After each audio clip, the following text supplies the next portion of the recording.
Hey girlfriends, welcome back to my channel. It's Jazz and I'm back with another quick video for you. But first I just want to give a shout out to all my subscribers, and I just appreciate you all for the continued support, and I will be having a giveaway for you all for my channel reaching 50,000 subscribers. So stay tuned to the end and I have a nice giveaway for you guys.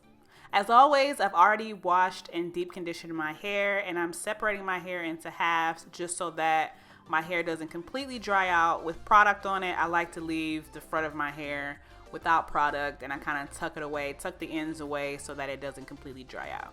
First up for styling, I'm going to be using hair silk from the Cashmere and Caviar line by Curls. So you notice that big chunk of product that's just sitting there that I don't see, but this is the main reason why I always make sure I use my Denman brush to brush my product through. And yes, please don't judge my Denman brush right now. She's going through a lot, but she's hanging in there. But anyway, make sure you brush that product through because it's very important, because like you saw, there was a nice chunk of product that could have just been sitting there the entire time had I not brushed that product through. So I'm going to be splitting the back of my head in half, so I'll have 2 rows of flat twists, which is why I'm using a mirror to make sure I have enough space. Don't be afraid to use a mirror. Take your time and make sure you have enough room for the twists. Next up for styling is hair Gelle by the same line. So make sure you brush that product through like I mentioned before. And now I'm going to be getting into the sections. Now with the flat twists, you only have so much nape of the neck. So it's important to make sure that your parts are pretty even so that you don't run out of neck room for the twists. So getting into the flat twisting, I always make sure my hair is smooth. And so as I'm twisting, I like to pull and smooth out each piece as I go.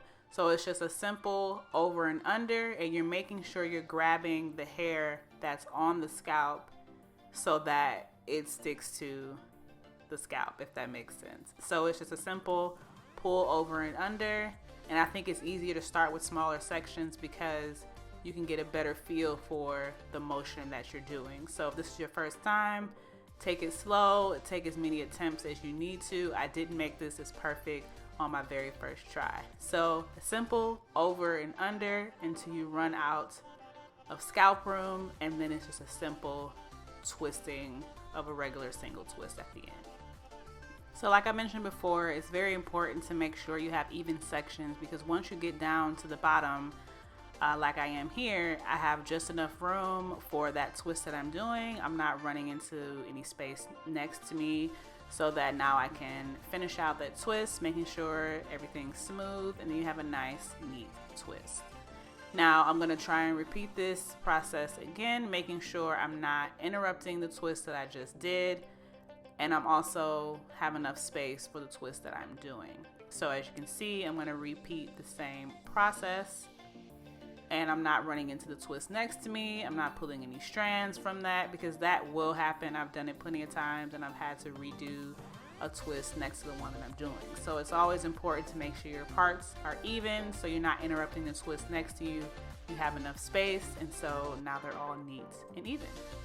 So I repeated the same process for a second row of the first row that I showed you. So now getting into the front, I'm twisting forward versus backwards. So I'm starting on the side, and you'll see I'm going to part another section next to this one, and they're going to be kind of like triangular sections. They're not going to be even straight up and down like the parts going towards the back.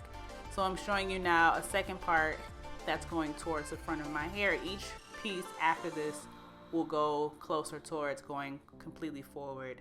So it's like small triangular sections that are leading towards the front of your face. So I'm finishing up the front of my head. All the twists in the front are going forward, and all the twists in the back are going backwards. I have 2 rows of the same twist that you saw in the back, one on top and one on the bottom. And the front, the ones in the back have already started to dry, and you'll see how they all shrink up pretty nicely once my head is fully dry. So the takedown process, this one thing I do like about flat twists is that when you are separating them, or when you're untwisting them, you're actually separating at the same time. So with that being said, it's very important to take your time with this. And I believe where I went wrong is I got a little anxious because I had so many twists that I did start to rush once I got to the back of my head. And you'll see the problems that I caused myself in the end. But overall, as you can see, the definition that I am achieving is pretty awesome. And so you want to take your time with this step, and even if you want to put a little oil on your fingertips, that's always a good idea as well, to avoid frizz. I didn't do that here. Sometimes I don't follow my own steps. But as you can see, the volume that I have is pretty amazing just from untwisting. So I don't have to go back and do that second step of further separating, fluffing, making sure I get a lot of volume. So I liked the volume that I achieved, but you'll see I did have some frizz in the back where that second row of twists, I kind of probably rushed through them. Probably shouldn't have done that. But overall, I still love the hairstyle.